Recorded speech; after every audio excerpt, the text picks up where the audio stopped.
संध्याकाळी आम्ही गेलो होतो भैयाच्या हळदी सेरेमनीसाठी. नमस्कार, मी सदिता. तर इकडे सर्वजण जमले होते भैयाला हळद लावण्यासाठी आणि आम्ही पण गेलेलो होतो हळदीसाठी. तर अंशी इकडे बांगड्या घालून एकदम खुश आहे. इतकी गरमी आहे की केलेला मेकअप सर्व मेल्ट होत चाललेला. त्या दोघींचं चाललेलं होतं की अंशूला ते साऊंड बॉक्स वरती बसायचं होतं. मग त्यानंतर मम्मीने तिला बसवलं. तर इकडे बायकांचा हळदीचा कार्यक्रम सुरू झाला. त्यानंतर नवरा नवरीचं छान फोटोशूट चाललेलं आणि इकडं आमच्या अंशूचा डान्स.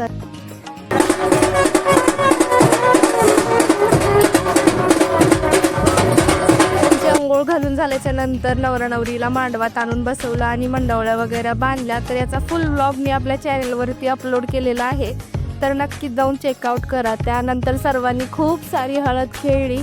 त्या हळद खेळल्यानंतर यांच्या इकडे गुगळं वगैरे होते, तर ते गुगळं झाले. त्यानंतर जेवण वगैरे केलं आणि असं संपवला आजचा दिवस.